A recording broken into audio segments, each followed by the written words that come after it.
কাজ হচ্ছে superposition theorem নিয়ে কাজ করা। তো এখানে 3টা ফিগার আছে। ফার্স্ট ফিগারের জন্য প্রথম ফিগারে বলছে যে এখানে আমি তো সার্কিট বানাতে পারবো। প্রথম ফিগারে E1 কানেক্ট দিব, এটা হচ্ছে শর্ট সার্কিট থাকবে। এবার আমার ক্যালকুলেশন করতে হবে, মানে মাপ নিতে হবে। এখানে দেওয়া আছে যে when E1 source is active alone, মানে শুধু E1 একা অ্যাক্টিভ আছে, বাকিটা হচ্ছে শর্ট সার্কিট। তো বুঝতে পারছি এটা ফিগার 1-এর জন্য এইটুকু কলাম। তো আমি কি করব, I1 নিব, I2 নিব, I3 নিব। এই যে I1 I2 I3 নিব, নিয়ে এখান থেকে আমি জাস্ট হচ্ছে মাপ নিব, মাপ নিয়ে I1 প্রাইম I2 প্রাইম এই মাপগুলো এখানে বসাবো।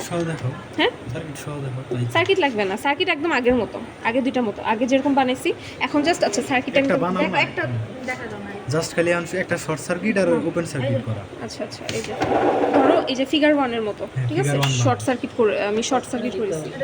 দেখো এটা শর্ট আর এটা হচ্ছে কানেক্টেড আছে। ওকে, তো ফিগার 1-এর মতো নিয়ে আমি জাস্ট হচ্ছে মাপ নিব। এখান থেকে I1 নিব, রাইট, এখান থেকে I1 নিব, এইটা থেকে আমি I2 নিব, আর এখান থেকে I3 নিব, ঠিক আছে।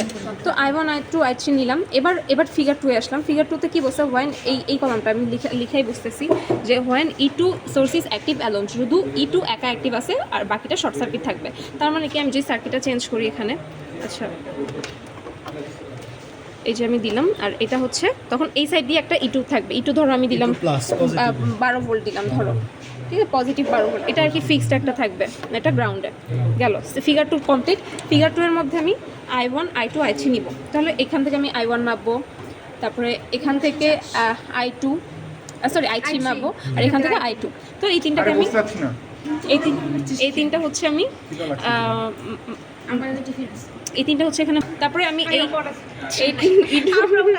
E2 সোর্সেস অ্যাক্টিভ অ্যালোন, তো এই তিনটা হচ্ছে বের করে এখানে লিখলাম।